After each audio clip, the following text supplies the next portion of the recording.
If you grew up near the Appalachian Mountains, you already know. Folks don't just make up stories out here, they remember them. I'd love to know, where are you tuning in from and what time is it right now? Drop it in the comments. It's wild how many of us are sitting in the dark, listening to the same story, scattered across different corners of the country. Hit the like button and subscribe. It helps more people find their way into these woods, whether they should or not. Let's start. My name's Aaron Whitfield. I'm 36, a surveyor by trade. And until last fall, I didn't believe in much outside of what I could measure with a tape or log into my maps. I'd been hired on contract by a timber company to document some old lines near the Laurel Fork backcountry, an area where most folks from town don't bother going anymore. The ridge trails there aren't on the state's updated grid, but the company wanted new reference markers before putting in proposals. The job didn't excite me, but I needed the paycheck and figured a couple of days in the woods would do me more good than harm. I left Richland at noon with my truck loaded down, survey tripod, measuring wheel, a few rolled maps, and a satchel with my logbooks. The drive up was uneventful, until the forest road narrowed, and the canopy grew so thick the sunlight dimmed in the middle of the day. Just before a small culvert bridge, the truck jolted so violently it felt like the frame had cracked in half. The wheel yanked hard, my chest slammed against the belt, and the toolbox on the passenger seat spilled onto the floor with a metallic clatter. My first thought was that I'd blown a tire. I climbed out cursing and checked each one. Solid, no air hissing out. The shocks were fine, no fluids beneath. The gravel was undisturbed, like the truck hadn't even bounced. When I circled back to the cab, my eyes caught on something strange. The odometer read nothing but zeros. Not rolled over, just clean factory zero. The dashboard clock was locked at 12:04, the exact time I remembered checking my wristwatch when I left town. I shut the ignition off and restarted. The numbers didn't change. The radio muttered static, not a station, just white noise flickering in and out. My stomach tightened. The woods were silent. No insects buzzing, no branches shifting. Only the faint sound of my own breathing in the crisp air. I locked the truck, slung my satchel, and decided to finish on foot. I wasn't eager to get stranded with a dead battery, and the ridge cabin where I was supposed to drop my paperwork wasn't more than 2 miles uphill. The trail was familiar at first. Switchbacks carved into shale, faint blazes painted decades ago still clinging to bark. I'd studied maps of this stretch plenty, but around the 2nd mile marker things went wrong. The ground tilted. It wasn't obvious at first, just a subtle slant underfoot. My boots dragged against it, forcing me to lean slightly right. Looking back, the path I'd walked sloped as if the earth itself had shifted sideways. I cut across into the trees, trying to regain my bearings. Every time I stepped away, the trail reappeared ahead of me, pulling me back into its curve. The deeper I went, the stronger the lean became, until it felt like the ridge was rolling under my weight. I checked my watch again. 12:04, unmoving, the second hand frozen in place. I tapped the glass out of habit, but the hand didn't even twitch. I kept walking, convinced the slope would level out. And eventually it did.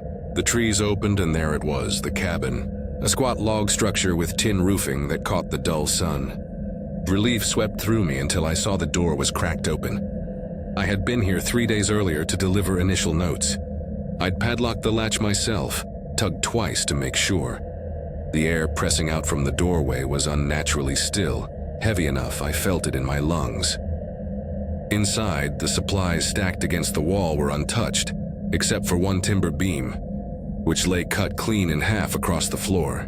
The edges were pale and smooth, like it had been sliced by something impossibly sharp. No splinters, no sawdust. When I touched the cut surface, it radiated warmth, as if it had just been severed seconds ago. Next to it was a folded slip of paper. My name, block letters, written with a hand too precise to be casual. I opened it. You've already passed this place. Don't linger here again. My pulse thudded in my ears. I tucked the paper into my satchel without thinking, just needing it out of sight. When I stepped onto the porch again, I froze. Footprints stretched across the clearing. They weren't just similar to mine, they were exact. Same tread, same stride. The boots I'd bought 6 months ago in Charleston and worn nearly every day since. The tracks led into the woods in a straight line, No hesitation, no wander, like someone had been pacing directly away from me. I should have left. Any sensible man would have turned around and hustled back to the truck. But I couldn't stop staring at those tracks, the way they seemed to be waiting for me to follow. Against all better judgment, I did. 20 yards in, they stopped. No scuff, no break, just ended on a patch of bare soil. And lying there was a glove, my glove. The left one I'd lost 2 weeks earlier beneath my own shed back in Richland. The stitching, the faded leather stain, it was mine. But when I picked it up, it wasn't weathered or stiff. It was warm, damp at the fingertips like someone had just pulled it free. I turned back toward the clearing, and that's when I saw him. A figure on the cabin porch. Same coat, same build, same scar curling across the forearm I'd torn on wire fencing years back. He wasn't just similar, he was me. He raised his hand when I did, lowered it when I shifted. Every motion mirrored, deliberate, like a reflection in glass. His face wore no expression, only a hollow stare. I wanted to shout, demand an explanation, but my voice caught thin and useless in the air. His lips parted when mine did, though no words emerged. I edged backward, heart slamming, the clearing spinning. Each step I took he mimicked perfectly, the crunch of boots matching beat for beat. It felt like I wasn't watching someone else, but being copied by something that knew me better than I knew myself. When I reached the tilted stretch of trail, my watch ticked forward at last. The second hand jumped twice. 12:06, I looked up.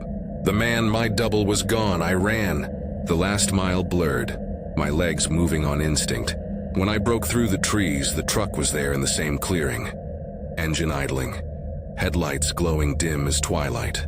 I climbed in and slammed the locks, shaking so badly my keys slipped from my fingers. I didn't check the odometer. I didn't check the clock. I just reversed down the road until I reached the state highway, lungs burning, vision swimming. I parked on the shoulder and sat gripping the wheel until the tremors left my hands. On the drive back, I phoned the timber office. Told them the access trail had collapsed and was unsafe for use. I didn't mention the note or the man with my face. For weeks afterward, small things went missing from my house. A jacket I swore I'd left on the hook. A hammer I'd set in the shed. Once, a half-empty coffee mug still warm sat on the table when I came back from a trip outside. Neighbors asked if I had family visiting. I said no. Some nights I catch myself staring into the hall mirror, convinced the reflection's smile lingers a second longer than mine. I don't spend time in the backcountry anymore. But I know one day I'll find more than footprints waiting for me, because whatever I met near Laurel Fork, it wasn't a stranger. It wasn't an echo. It was something older, something that steps into the shape of a man and keeps walking long after you think you've gone the other way. And I don't think it's finished with me yet. My name is Daniel Crane, and I turned 40 last winter. I'm not the type who usually chases old fishing tales or backwoods promises. But after losing my job at the mill and burning too many evenings drinking alone, I said yes when my cousin Rachel told me she knew a hidden spring-fed runout in the Black Hollow slopes. She swore the trout there practically shimmered like silver coins, and that hardly anyone in town even remembered the place. I think she just wanted me out of the house and off the bottle. She couldn't come herself, family trouble downstate, she said, but she scribbled out a crude map for me. Heavy black lines and arrows looping across valleys I'd never walked. So that's how I found myself driving a beat-up Chevy sedan at dawn. The passenger seat stacked with gear I wasn't sure I'd use. An old rod, dented lunchbox, thermos of weak coffee, and Rachel's map folded soft from her glove box. The highway narrowed to cracked asphalt, then gravel, then nothing but dirt ruts cut deep into weeds. Branches scraped the roof, and every bump made me wonder if the muffler was still attached. The silence of the slopes pressed in on me as I finally pulled into a clearing she'd circled in marker. It wasn't much of a clearing, really. A moss-stained picnic table half sunk into mud. A post that might once have held a sign. But the board was long gone. The trees bent inward like a crowd closing ranks. No truck, no footprints, no sign of another soul. I killed the engine but kept my hands on the wheel longer than I should have, staring at the woods like they might blink back. I told myself she was probably wrong about the exact spot. Maybe parked somewhere else and hiked in from another trailhead. I waited, ate one of the sandwiches I'd packed, the bread soggy already. The quiet was so thick it made chewing feel rude. Even the birds were absent. After nearly an hour of listening to nothing but the tick of the cooling engine, I scrawled a note, just my name and the time, waited under a rock on the table, and decided to walk in. I left most of my gear, just grabbed a water bottle, jammed the keys deep in my pocket like a talisman, and told myself I wouldn't go far. The trail at first was clear enough, broad dirt like some logging road cut decades earlier, but it felt unused. Ruts were overgrown with weeds, branches arched overhead to weave a dim canopy. The air smelled of wet leaves and something faintly metallic, like rusted iron. My boots crunched loud in the stillness. Too loud, and I found myself breathing shallow, listening between each step. 15 minutes in, I noticed the first thing. Not a shirt, not clothes, but a row of old toys. Wooden blocks set neatly along a log, edges chewed from time. A painted top, its color almost gone. A doll's head with no body, glass eyes staring clouded. They weren't scattered like trash. They were arranged side by side as if waiting to be inspected. I froze. The hair on my arms prickled. Who brings toys this far out? I walked past without touching them, telling myself it was just someone's odd joke, some hermit dumping old junk. But a heat crawled up my neck all the same. Not 5 minutes later, another collection. This time on a flat rock, a deck of playing cards fanned in perfect order, though the paper was rain-swollen and fragile. Next to them, a comb missing teeth and 3 marbles lined up in a row. I crouched, scanned the soil around for prints, for anything. Nothing.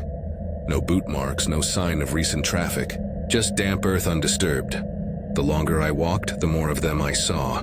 Trinkets nailed into trees, bottle caps hammered flat, keychains dangling, faded ribbons. They formed a kind of path along a dry creek bed. Some were so old they'd fused to the bark. Others gleamed fresh. I don't know why. But it hit me then that this wasn't just odd. It was ritual. Someone was marking this place, staking it, layering the woods with memory that wasn't mine. My chest tightened, breath quick. I told myself I'd turn around at the next bend, head straight back. But when I turned, the trail looked unfamiliar, the curve wrong.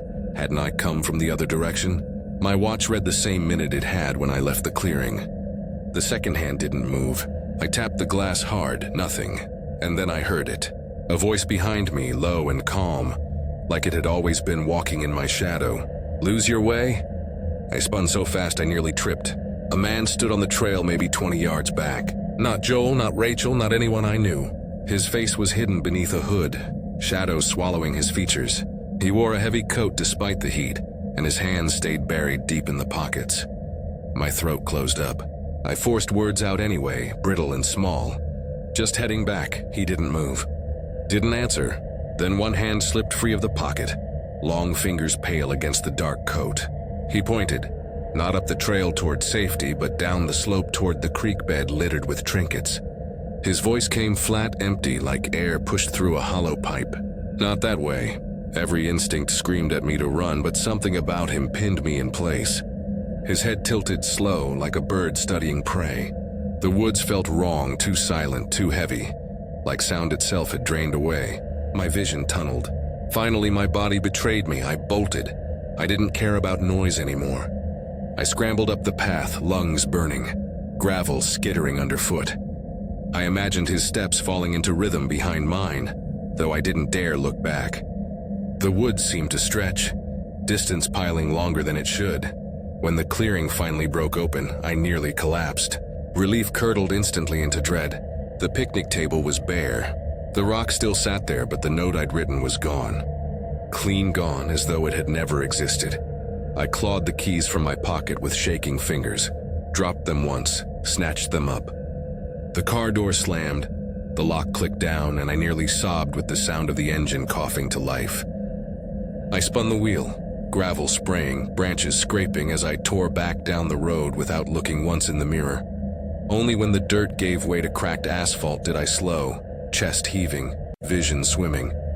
I pulled over by a sagging barbed wire fence and sat gripping the wheel until my knuckles ached. My tongue tasted metallic, bitter like pennies. I made myself glance into the rear view. The road behind was empty.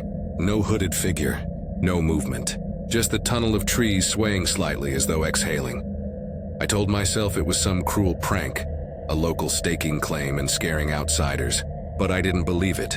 Deep down, I knew I'd stepped into something older than pranks, older than property lines. Back in town, an old man at the bait shop saw me staring at Rachel's map and muttered a word I'd never heard before. Hollow folk.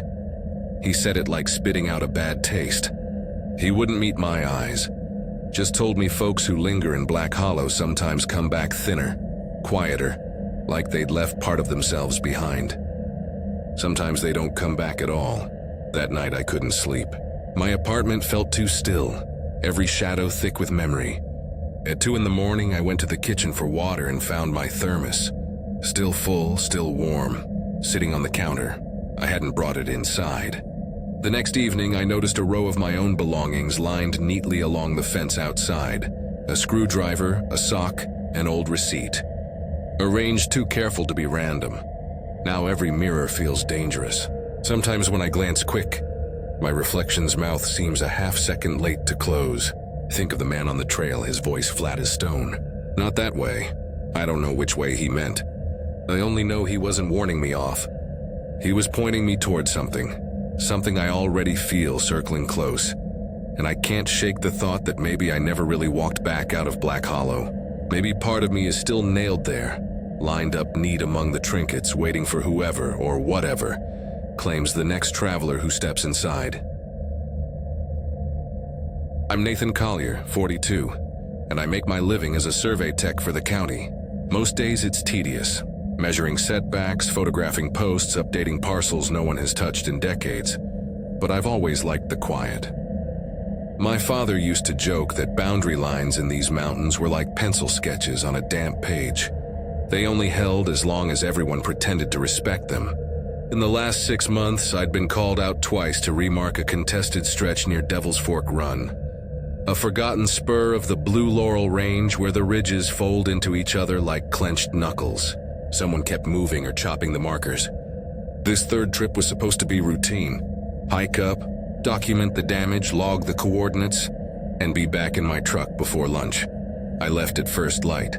Thermos of coffee and a stale apple fritter rattling around the cab. The county's Jeep smelled like dust, old vinyl, and damp maps. Past the last mailbox, the pavement crumbled to gravel, then narrowed to dirt. Low branches ticked against the windshield as I crawled along until the trees parted, just enough for me to pull over by a leaning utility pole. From there, it was bootwork. The path climbed through a corridor of hemlock and laurel so thick, the morning sun looked like greenish glass. My boots sank into wet leaves, each step loud against the silence. No birds, no insect chatter, just the faint hiss of my own breath in the cold air. I'd just passed the last numbered stake when something flickered up the slope, a flash of crimson sliding between 2 poplars. It wasn't the quick dart of a deer or the bounce of a foxtail. It moved smooth like a person gliding behind cover. I stopped, clipboard pressed to my chest. "County survey," I called, pitching my voice steady. "You're on private land. Come down so we can talk." Nothing. The woods felt hollow, holding its breath. Even my coat seams creaked too loud. After a few seconds, I started up the slope, boots slipping on slick moss. The hill wasn't steep, but it felt like climbing through syrup, every step slow. I told myself it was some local trespassing. Maybe a kid. Maybe a hunter avoiding a fine. At the top, behind the big oak where I'd seen the figure duck, there was nothing. No bent grass, no footprints, no snapped twigs. Just empty ground and that creeping sense you get when you know someone's eyes are on you, but you can't place where. The back of my neck ached from how tight I was holding my shoulders. I thumbed the radio.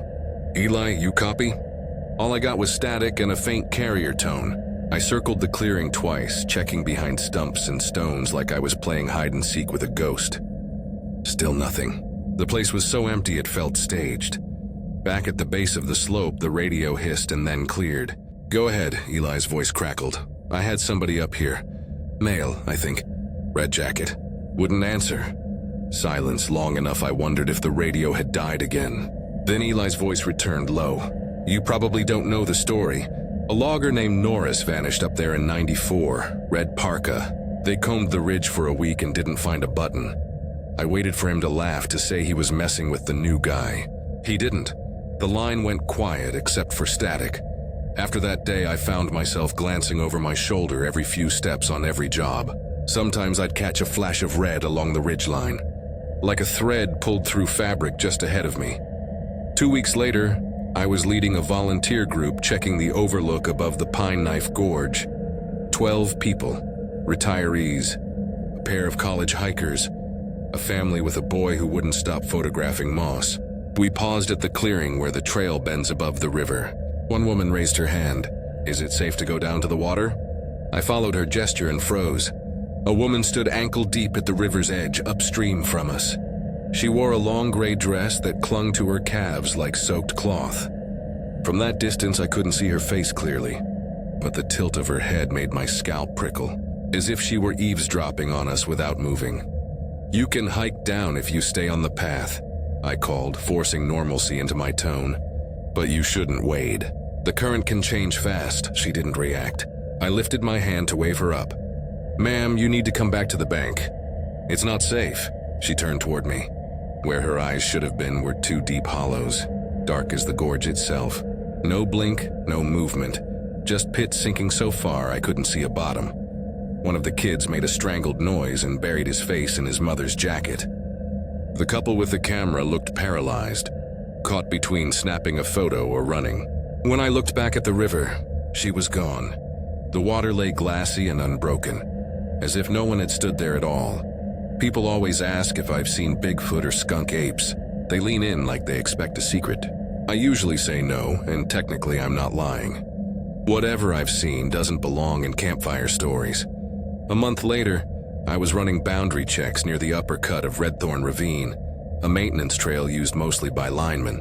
Late afternoon light slanted through the trees in strips, bright in shadow, playing tricks with depth. I was easing the county ATV around a curve when something black and low lunged across the trail. I braked so hard the tires locked and skidded sideways into brush. The engine coughed once and died, leaving only my heartbeat fluttering in my throat. For a moment I couldn't move. The air smelled faintly of antifreeze. I climbed out, keeping one hand on the door frame like it could anchor me. It lay curled in the dirt a few feet ahead, about the size of a big shepherd but wrong. Spine too long, back legs jointed backward like a bird's. Its fur was slick black, almost wet, and its chest rose and fell with slow, steady breaths. The face was the worst. Flat and narrow, no ears, no snout, just a taper ending in two thin slits that pulsed open and shut. Breathing. My mouth went dry. Lifted the radio, hand trembling like it belonged to someone else. "Eli," I said, voice low. "You'd better come up the ridge. Bring a tarp." He arrived 20 minutes later, headlights bouncing off trunks. When he saw it, he didn't speak, just looked at me, then at the thing as if words had abandoned him. We slid it onto a canvas tarp. Parts of it were hard as bone. Others gave like overripe fruit. The wildlife office sent trucks the next morning. They loaded it into a metal crate without comment. That was the last time I let curiosity pull me deeper up there. But it wasn't the last time something from up there followed me home. A week later, I found a line of small objects on my porch rail. A button, a marble, a coin, each spaced exactly 2 inches apart. They hadn't been there the night before. The next day it was my own stuff. A pen from my truck's console, a survey flag, a glove I'd lost in the ravine, all arranged the same way. Neighbors said kids were playing tricks. But kids don't break into your locked shed just to leave your missing thermos still warm on the workbench. I started hearing a carrier tone in the radio even when it was off, sometimes a voice under it, flat and empty as wind through a pipe. Not that way, always that phrase. Nevermore. I stopped going into the back country alone. But I know it hasn't stopped watching. Last month, driving home from the grocery, I caught a glimpse in the rear view. A red parka moving along the roadside ditch, pace matched to my car, head tilted just so. I blinked and it was gone. Now every mirror feels suspect. Some nights when I brush my teeth, my reflection's arm lags a half second behind. Not much, just enough to notice. I think about the woman with the hollow eyes, the black thing on the trail, the voice on the radio. They're not separate. They're part of whatever lives in those ridges. Whatever the old maps mark as Devil's Fork Run and Redthorn Ravine, but locals used to call the Hollow March. The stories say the march isn't a place but a procession. People who trespass too deep begin to walk with the unseen, and eventually something else finishes the walk in their shape. Sometimes I wake in the night and smell damp moss and cold iron. The radio hisses softly even though it's unplugged. And more. I'm not sure if I'm the one who left the mountains, or if something from the mountains left wearing me. My name is Thomas Avery, and I wasn't supposed to be up in those hills alone. I'm 51, a high school history teacher by trade, though these last few years I've taken on odd projects for the County Heritage Board, recording oral stories, scanning deeds, cataloging ruined churches. A friend on the board asked me to hike into a part of the Stoneback Wilderness most hikers avoid, to document remnants of homesteads for a grant. Old mines, forgotten chimneys, cellar pits, that sort of thing. The maps they gave me were useless, printed on paper so brittle it broke into triangles if you folded it wrong. The GPS unit worked fine on open ridges, but cut out entirely in the hollows, always spitting me back to the same blank coordinate like the machine couldn't admit where I was. Honestly, I didn't care. My wife had been gone almost a year, and silence was easier company than pitying glances. 3 days wandering ridges alone felt cleaner than the empty house waiting for me back in town. That third morning I left camp before the sun climbed over the trees. The notes marked a shaft called Ash Pitch No. 2, collapsed sometime in the 1930s. The trail wasn't a trail at all, more a faint seam in the undergrowth, like the forest had been trying to stitch itself closed. Every step felt like it could be my last on solid ground. The region was honeycombed with shafts, some covered only by a skim of leaves. I moved slow, boots cautious, eyes roving. My breath puffed in the damp air, smelling faintly of rust and wet bark. Then halfway up a switchback, I saw something that stopped me cold. There was a package sitting square on a mossy stump.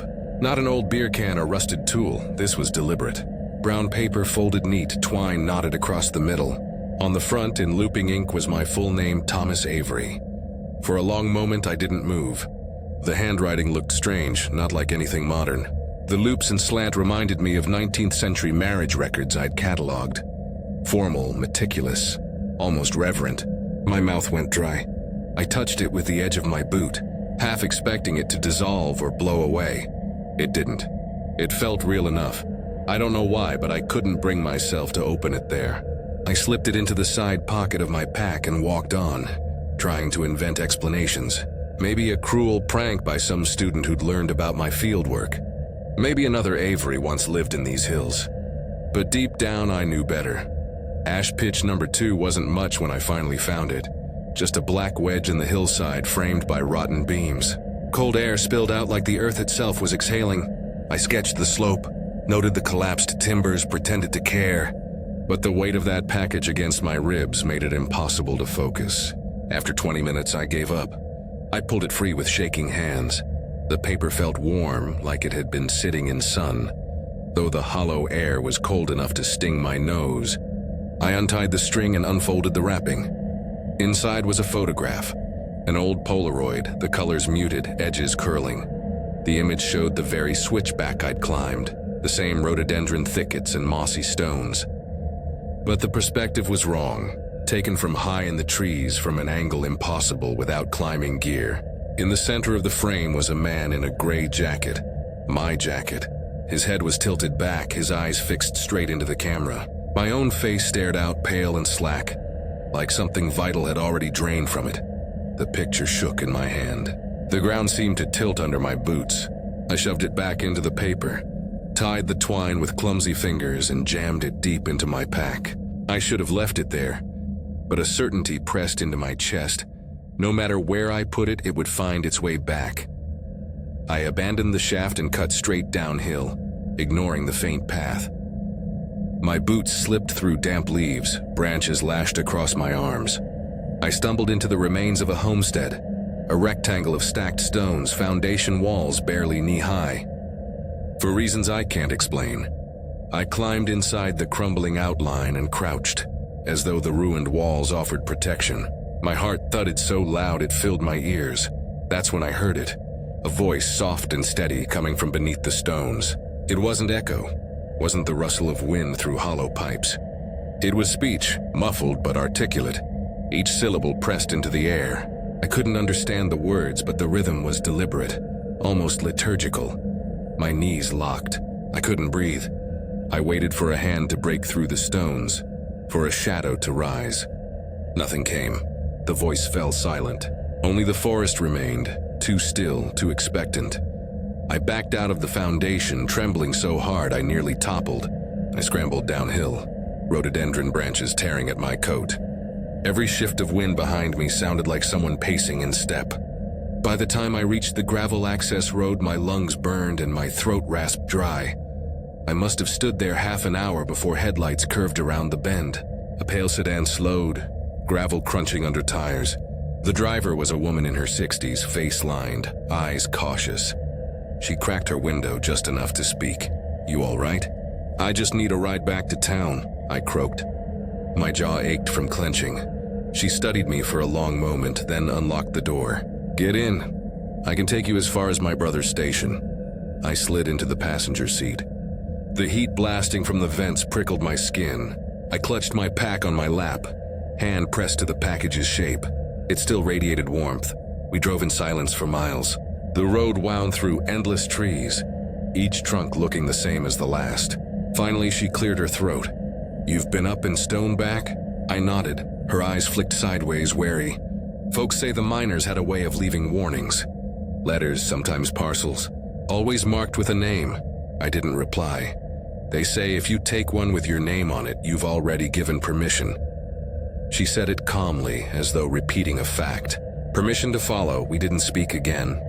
I kept my eyes on the dashboard, counting mile markers, trying not to think about the photograph. When she dropped me at the gas station, I stumbled out, pack trembling in my grip.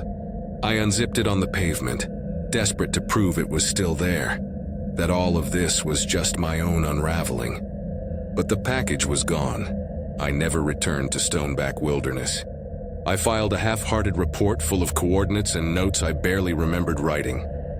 On the surface, life continued. Classes, papers graded, conversations in the faculty lounge. But things have changed in ways I can't admit aloud. Objects vanish from my house and reappear in strange places. A book I left on my nightstand shows up propped neatly on the porch rail. My glasses, placed on the counter, appear folded on the kitchen table. Once my old wedding band, locked in a drawer for a year, was sitting on my pillow when I came home.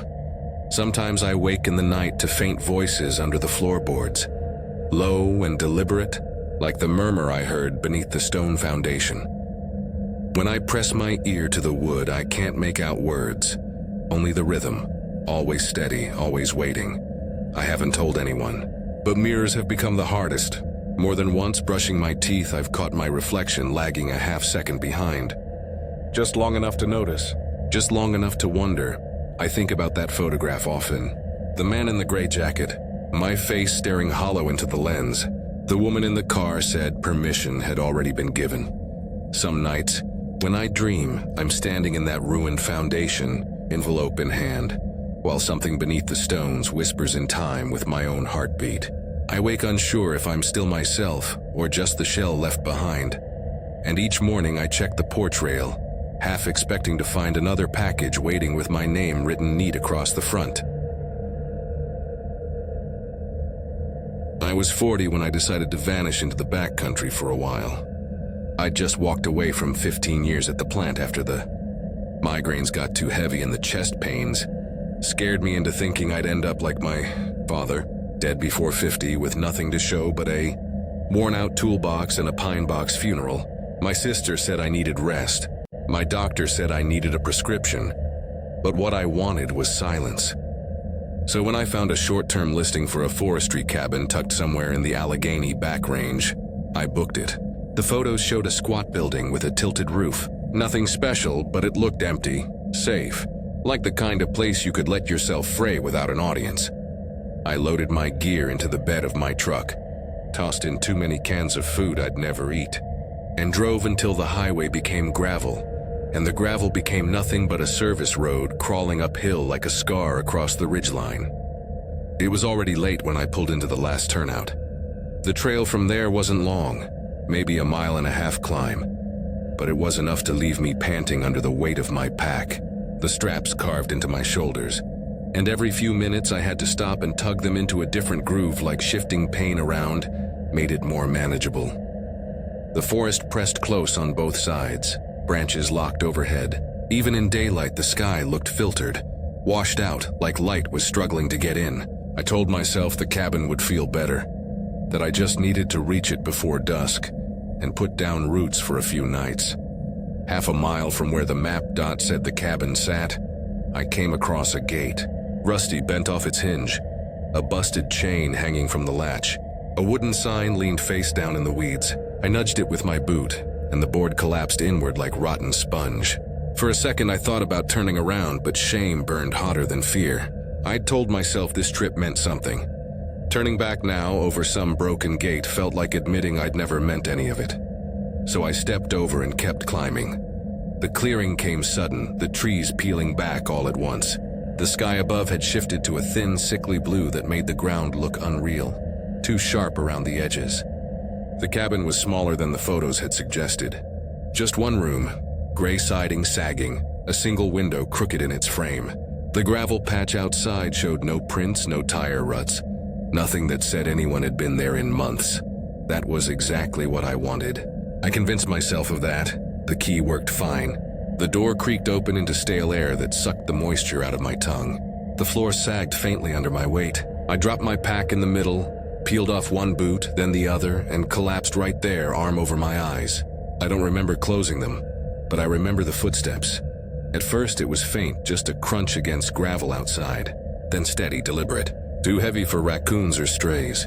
The steps circled along the left wall, paused under the window, then tracked slow around the back. When they stopped at the door, my chest tightened until I thought I might choke. I held still, breath shallow, telling myself it was nothing. Maybe my ears were playing tricks. But the silence afterward was worse than noise. Thick, intentional, as if something out there was waiting for me to move first. I eased upright, toes curled against the cold floor.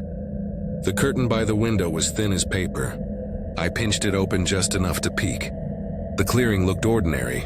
No figures, no motion, just empty air. I cracked the door open an inch, pulse loud in my ears. The footsteps stopped the instant I touched the handle. That abrupt silence made the hair on my arm stand stiff. I shut it fast, slid the bolt across, and stepped backward until I hit the far wall. I told myself exhaustion was playing tricks, that maybe the gravel had settled, or the wind had shifted stones. I tried to sit, but every creak of the chair legs made me flinch. Dusk slid into dark, and then the footsteps returned. Slow, even circling, 1 lap, 2, 3. Each time they passed the door, they stopped just a fraction too long, like whoever it was leaned in listening. On the 4th lap, they stopped behind the wall exactly where I sat. And then came the breathing, low, steady, measured, like someone trying not to be noticed, only inches away. My palms slicked with sweat. My jaw clenched so hard it ached. Then it spoke. Caleb, my name. Not shouted, not whispered, just said plain in a voice that sounded like mine. My body locked so hard I thought my spine would snap. For one terrible second I believed I'd spoken aloud without realizing. But then it came again. Caleb. Drawn out just slightly too slow, as though the syllables had been reheated and stretched. Let me in. My scalp prickled. I didn't blink. Didn't breathe. Caleb, it pressed again. I'm tired. Me in. Every muscle burned from stillness. My vision blurred around the edges. Then came the scrape. A slow drag along the bottom edge of the door. Back and forth. Wood grating. Nails. A stick. I couldn't tell. The voice rose with the scrape, flattening, mechanical. Let me in, let me in, let me in. Then silence, the kind that roars in your ears. I forced myself upright, legs loose under me. I shuffled to the window, fingers numb on the curtain. Nothing moved outside. The clearing was the same. I stayed up the whole night. Didn't sit again. Just stood against the far wall, watching both window and door, waiting for dawn. Every blink felt like a risk. Every creak of wood under my shifting feet sounded like betrayal. When morning broke pale and metallic, I unbolted the door and stepped into air so thin it tasted like iron. The clearing was still. My boots left the only tracks. For a moment I thought I'd imagined everything. But half a mile down the service road, I came across another gate. This one wasn't broken. The chain was tight, the beam freshly painted. The sign nailed across it was new, letters sharp, property of the Commonwealth. No entry. I turned back out of instinct. The road behind me looked identical to the one ahead. The same gravel, the same trees leaning in, crowding too close, like listeners craning to hear. For one dizzy moment, I couldn't tell which way I'd come from. I chose forward. My breath rasped too loud. Every beat of my heart blurred the edges of the world. When I finally reached my truck, my hands shook so bad I dropped the keys twice. I jammed them into the lock, climbed in, and slammed the door. I started the engine and drove without stopping until I hit flat highway. I told myself I'd never go back. But the thing is, I don't think I left.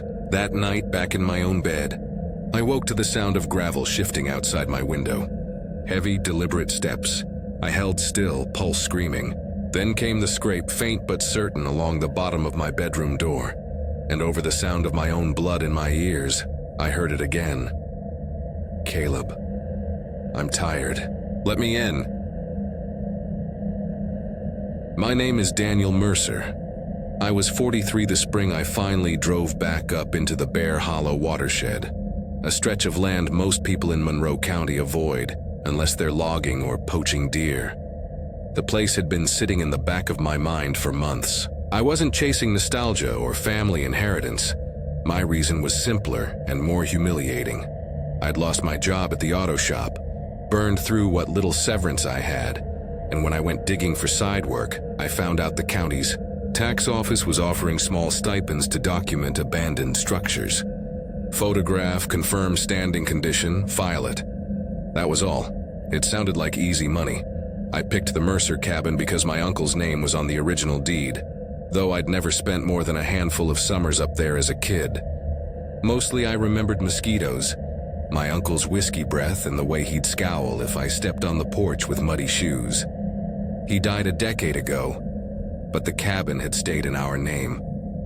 No one wanted it. The drive out took longer than I remembered. Past Hartley, the pavement broke into gravel, and a few miles later the gravel was more pothole than road. My truck bottomed out hard enough once that I stopped to make sure the muffler was still attached.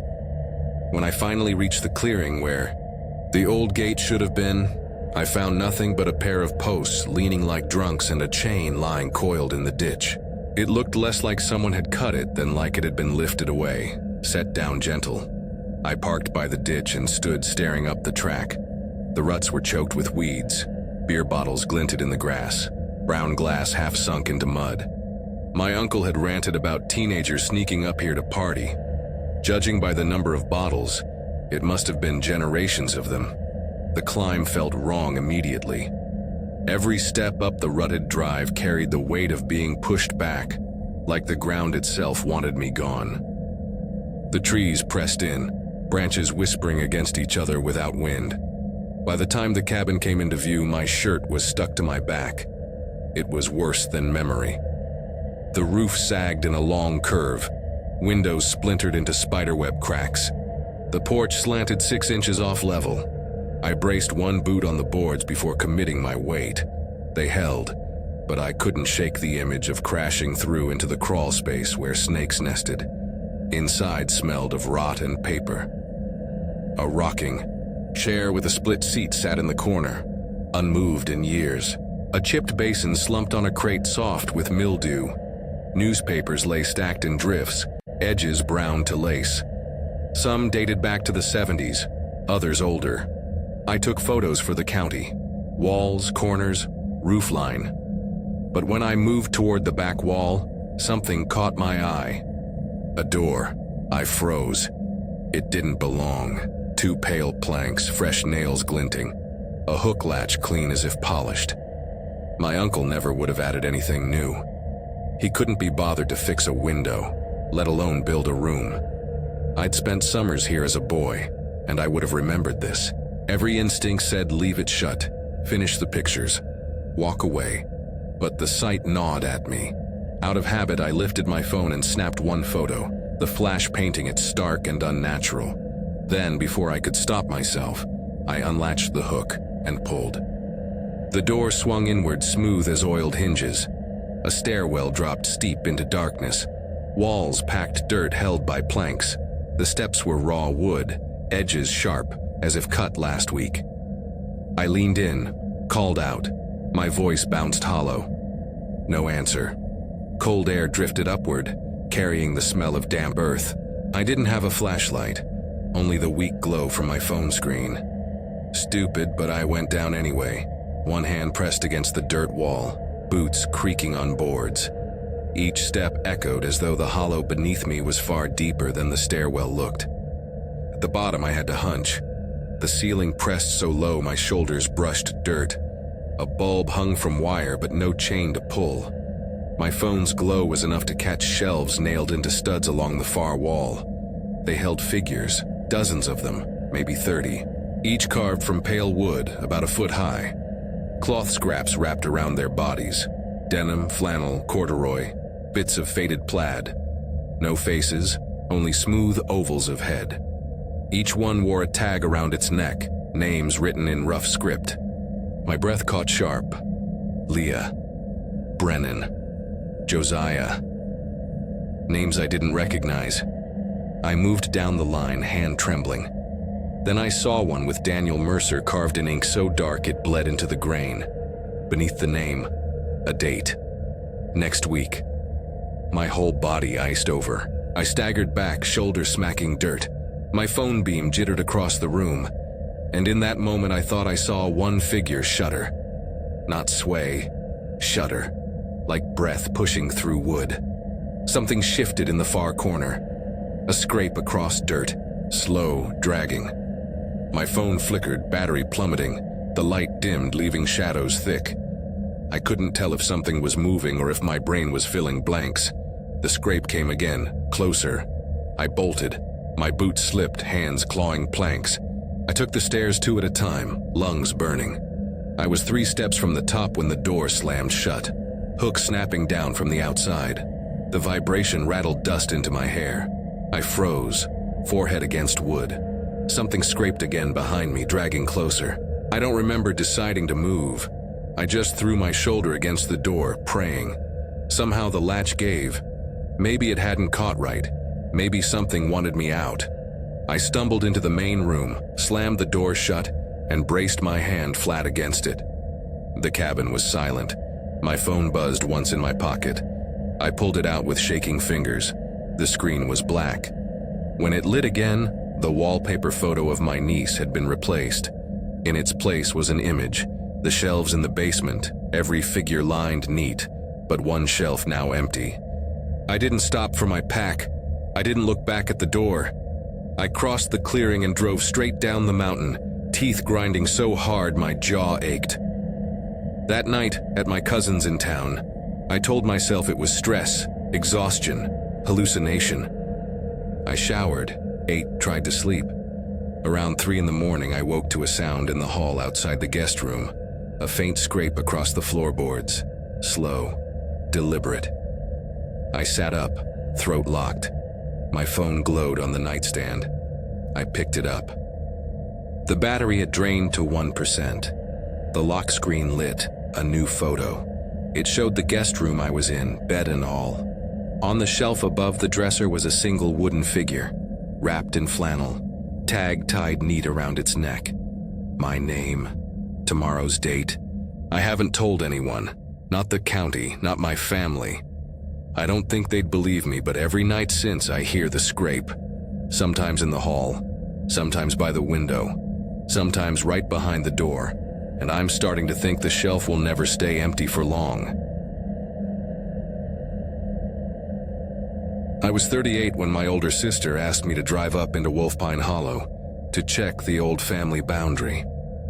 She was handling the paperwork to sell off a strip of forest we'd inherited from our grandfather. But the survey records were so ancient, they looked hand-sketched on butcher paper. The county clerk said they wouldn't sign anything until someone physically confirmed the ridge markers. My sister couldn't leave her kids for a whole day, so I volunteered, figuring it would be nothing more than a hike with a clipboard. I told myself it'd be a good excuse to clear my head.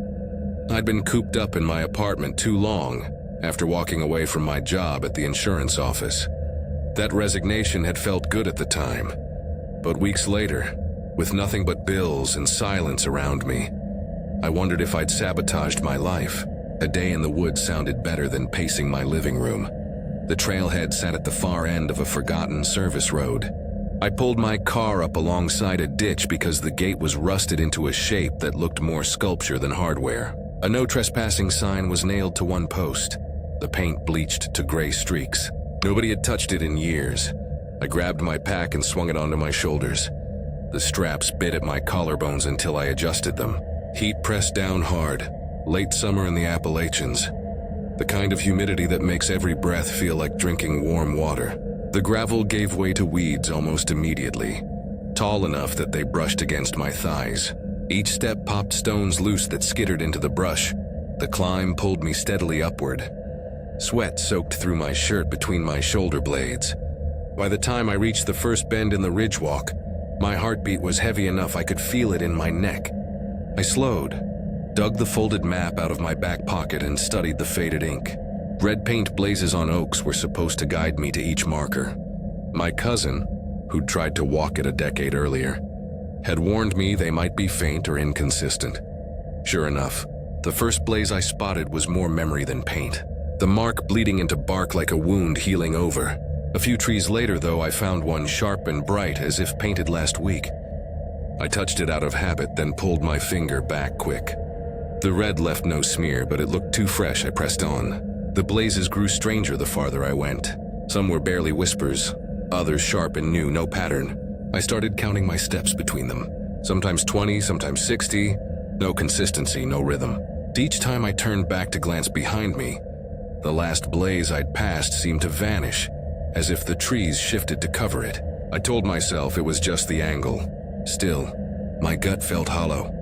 By the time I reached a saddle in the ridge, my shirt was glued to me with sweat. I pulled out my phone, relieved to see a fat green battery icon and a GPS dot that said I was exactly where I should be. That small confirmation steadied me. I told myself I'd finish to the northeast corner and head back. No need to repeat the trip. Past the saddle, the trail narrowed and tilted downhill. Moss slicked the rocks. Branches lay across the path like hurdles.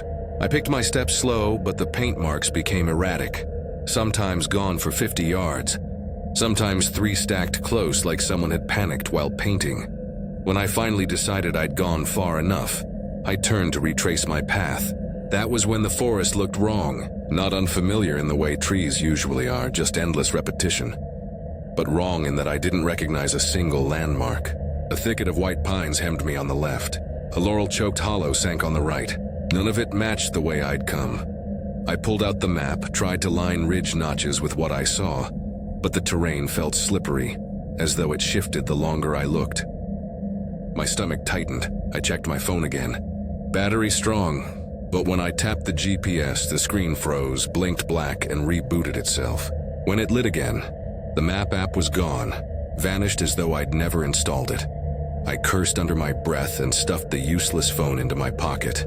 My grandfather's old advice came back. When in doubt, go downhill. A fence, a road, or water will meet you. I picked the clearest slope and pushed through. Not 20 yards down, I noticed footprints pressed into the soil. My pulse jumped. Relief at first, proof another person had been here, but it soured fast. The prints were fresh, edges crisp, same tread as my boots, same size. But the feet pointed outward, like whoever walked had twisted ankles. And the depth was uneven, heavier on the outer edges. I crouched, pressed my palm into one. Perfect match to my own. A bead of sweat ran down my temple, not from heat this time. I straightened and forced myself to follow. The prints led down slope, weaving between stones and ferns until they vanished clean in a bed of pine needles. The ground looked undisturbed, as if no one had stepped there in decades. I froze, heart thumping against my ribs. Then came the sound. Footsteps. Behind me. Not fast. Not running. Just 3 deliberate crunches of weight sinking into soil. I spun, breath ragged. The slope behind me was empty. Hello? My voice cracked thin in the stillness. "You lost too?" No answer. The silence pressed harder after that, so absolute I could hear blood pumping in my ears. I forced myself forward, chest tight. Each glance over my shoulder showed the trees pressing closer, shadows heavier.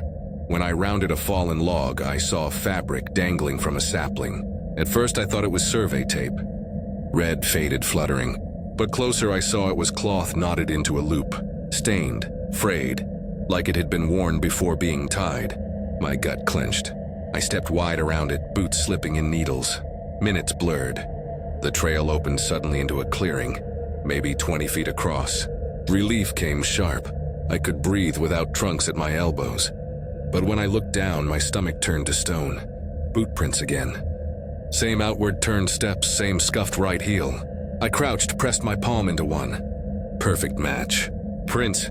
I'd walked in a circle without knowing. The old compass clipped to my pack strap seemed like salvation. I yanked it free. The needle drifted, then spun slow in circles, aimless. North, a crack split the silence behind me. A branch breaking. Heavy. My scalp prickled ice cold. I fixed my eyes on the far side of the clearing where a black stump jutted. And I walked. Steady, deliberate. My hands shook so badly I had to grip my straps to keep them from flailing. Behind me, the footsteps started again. Unhurried. Following. When the trees thinned, I saw fence posts through the brush. Relief hit so hard my knees nearly gave. I staggered faster, pushing through vines, thorns scratching my arms. Rusted wire caught my forearm, slicing a shallow line, but I shoved through. On the other side, I spun to look back. The trees stood silent. Nothing moved, but the relief didn't stick, because nailed to the fence post beside me was another cloth loop, same as before, tied tight. Inside the knot was a slip of paper, edges curling. I pulled it free with trembling fingers. My name, written in dark ink, letters jagged. Beneath it, today's date. I dropped it and stumbled back, bile burning my throat. I didn't give myself time to think. I followed the service road all the way to my car without stopping. My keys slipped from my sweaty hand twice before I jammed them into the lock. Inside, I slammed every door lock down, started the engine and drove. My breath rasped so loud I barely heard the gravel popping under my tires. Only when I hit paved road did I slow. I pulled onto the shoulder, forehead pressed to the wheel, lungs aching. My phone buzzed in my pocket. I yanked it out. The screen lit, battery icon red now, drained to 1%. No apps, just the gallery open. A new photo filled the screen. It showed the clearing I'd just left from high in the trees, angled down. In the center stood a figure in a black shirt, hunched, staring at the ground. My posture, my hair, my boots, me. But the head was tilted back at an impossible angle, eyes black pits. I hurled the phone onto the passenger seat, floored the gas and didn't look back. That night, trying to sleep on my couch, I heard it again. Footsteps in the hall, slow, deliberate. When I opened my eyes, the glow of the TV reflected on the window. In that reflection, behind me, stood a figure with my same size, my same stance, watching. And I realized the ridge hadn't let me go. It had followed me home. I was 35 when the job with the Appalachian Land Commission sent me up to Ashford Ridge, a place I'd only ever heard of in passing as a kid.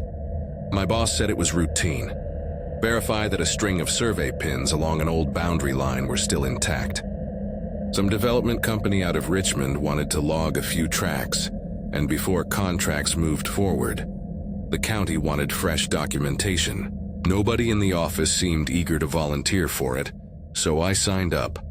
Partly for the overtime, partly because I'd grown sick of sitting under buzzing fluorescents staring at spreadsheets. The idea of being out in the field for a day sounded almost like a favor to myself. I told my wife I'd be back by nightfall. She didn't argue, though she did remind me of something her grandfather used to say, that Ashford Ridge wasn't a place you lingered after dusk. I laughed it off. She didn't. He'd grown up 2 hollows over, and according to her, folks in his family believed the ridge had its own way of pulling people into circles. It don't let you leave, she'd said. Not if it knows your name. I chalked it up to mountain folklore, but the phrase lodged somewhere in the back of my mind. The turnoff to the ridge wasn't marked. just a sagging metal gate chained half shut with a sign nailed to a post that read, "Property of Ashford Coal," in paint so faded the letters looked ghosted. The company had gone bankrupt 40 years ago. The chain was so brittle I could have snapped it with a good kick, but there was a gap wide enough to walk through. So I slung my pack on my shoulders and stepped inside. The first stretch of the trail was nothing but ruts cut deep from water runoff, lined with briars that clawed my pants.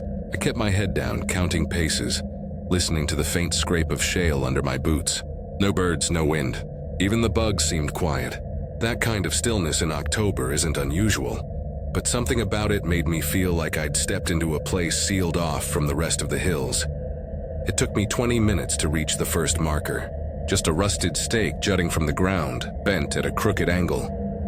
I crouched, brushed leaves aside, and snapped a photo with my work tablet. Logged the GPS. On paper, the next pin should have been due north, maybe a quarter mile along the ridge spine. Easy enough, but the ridge didn't feel easy.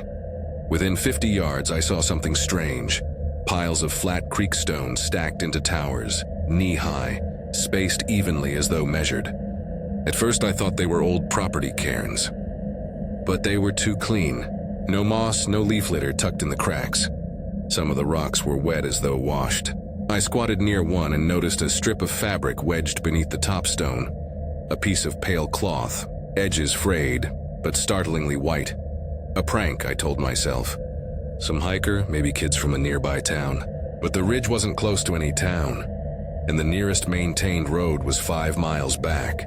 I stood fast, snapped another picture, and kept going. By the third cairn, unease began tugging low in my chest. At the fourth, I noticed something worse. The ground under the stones was bare. No weeds, no acorns, as if they'd been lifted and set just that morning. I tried to push the thought aside and climbed higher. The light never brightened. The sky was a dull sheet, gray that pressed down instead of opening. My compass needle twitched when I checked it, then began spinning in slow, lazy circles. I smacked it with my palm, but it kept whirling. My breath hitched in frustration. A bad compass on bad terrain was the last thing I needed. I told myself downhill would be safer. If I lost track of the line, gravity would pull me toward the service road eventually. I started descending, counting my steps out loud. 20, then reset. 20 more. My voice sounded small in the stillness. After the third count, I came face to face with the cairns again. The same stones, the same piece of cloth caught beneath the top rock. My own boot prints circled the damp leaves around them. I'd walked myself into a loop. My throat dried out. I forced a swallow, scanned the trees.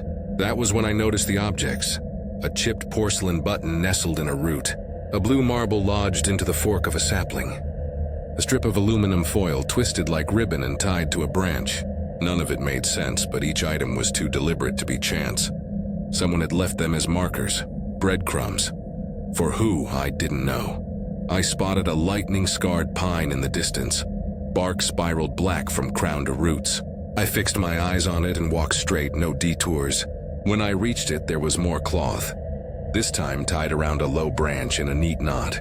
The knot was too precise, too clean. I raised my voice before I could stop myself. Hello? Anyone out here? The woods swallowed the words whole. Doiko? That's when the cold certainty slid down my back. I wasn't alone. I pushed forward, more hurried now, boots slipping on damp shale. The ridge tilted in ways that didn't feel natural. One moment dropping me downhill, the next pitching me sideways, like the earth itself was folding. My legs burned, but I kept moving until a shape emerged ahead. A small shelter, framed from saplings and covered by a blue tarp weighted with stones. I should have turned back. I didn't. I edged closer, knees trembling. The tarp's opening gaped like a mouth. Inside, the dirt was swept clean. A cardboard box rested in the corner, filled with bones wrapped in cloth. Too small to be deer, not quite animal, not quite human. Beside it sat a lantern, glass fogged, half full of cloudy liquid. I stumbled back, heart hammering, nearly toppling. That was when I saw the footprint in the mud outside the shelter, bare wide toes splayed unnaturally far, fresh enough that moisture still gleamed in the indent. I didn't call out again. I bolted downslope, half running, half sliding, grabbing saplings for balance. Branches slapped my arms and shoulders. My lungs burned. I thought of nothing but reaching the road. Then my vest buzzed. My phone. Somehow it had service again. A new video notification blinked. Hands shaking, I opened it. The clip lasted less than 10 seconds. Shot from behind me. From close. My pack was visible, my shoulders, the crown of my head. You could hear me breathing. I spun, gasping, but the slope was empty. I didn't wait to see if someone stepped out. I shoved the phone in my pocket and ran until the forest thinned.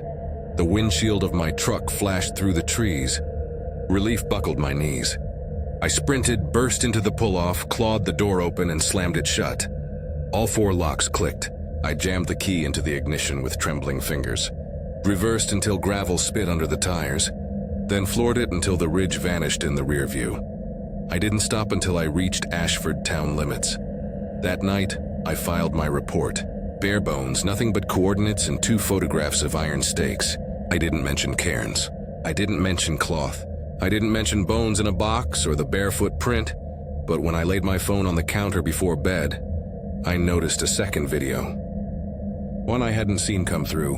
My stomach knotted as I tapped play. The same clearing, the same cairns filmed from high above like the camera hung in the trees.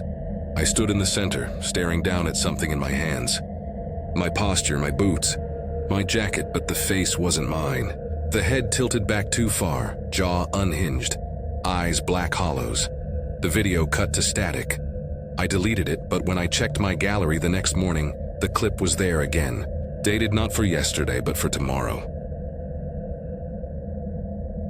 I was 31 when I signed the contract with the North Fork Historical Commission. The job sounded almost comforting on paper.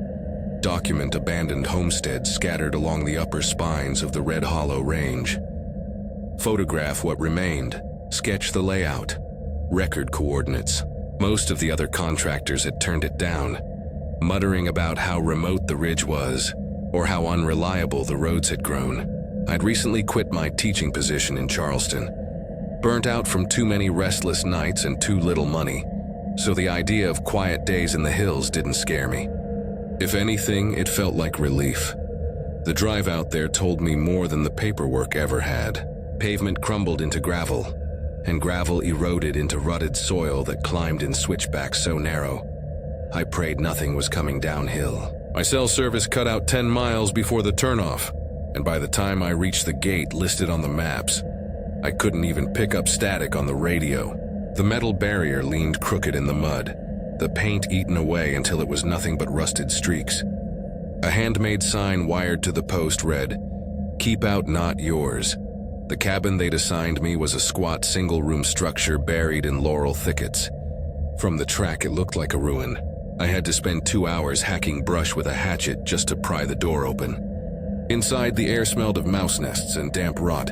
The commission hadn't exaggerated. This was a place that had been empty for decades.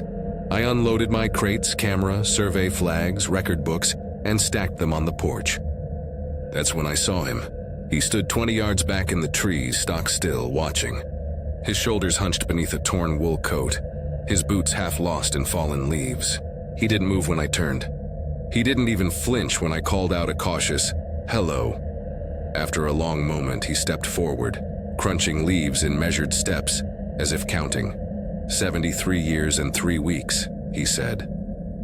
His voice was raw, like it had been dragged across gravel. "That's how long I've been here," I swallowed. My contract badge hung uselessly around my neck. "I'm not staying," I told him. "Just documenting structures for the county." His gaze didn't waver. For a heartbeat, his expression shifted, as if he were listening to words only he could hear.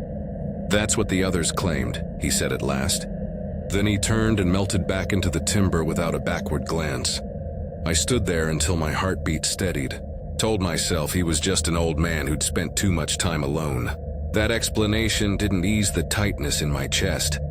The next morning I woke before sunrise to the cabin creaking like it was breathing. I brewed weak coffee on a camp stove and tried to focus on the ledger sheet spread before me. That was when I heard the scrape, metal teeth dragging across gravel. I crept to the window and peered through warped glass. The man was there again, holding a rake. He pulled it slowly along the driveway where my truck had been parked. each pass precise, the tines clicking against stones. His lips moved in words I couldn't hear. I sat back at the table, pulse hammering, and forced myself to keep writing, though my eyes lifted every few seconds to see if he'd look at me. He never did. That afternoon I drove to a ruin half a mile down the ridge. The log frame had collapsed years ago, leaving blackened beams and a scatter of foundation stone. I photographed everything, scrawled notes, flagged coordinates. By the time I returned, dusk had pooled thick between the trees. He was waiting by my truck, arms folded, face as blank as weathered wood. "You didn't ask," he said. I forced the words out. "I'm not taking anything. Just recording." His jaw worked. "You crossed lines that aren't yours." My mouth tasted of metal. I walked past him, hearing the crunch of gravel under his boots as he shifted. But he didn't follow. That night I locked the door and sat awake in the dark with the hatchet across my knees. By the 5th day, I'd stopped pretending he was coincidence. Every time I stepped onto the porch, he was there.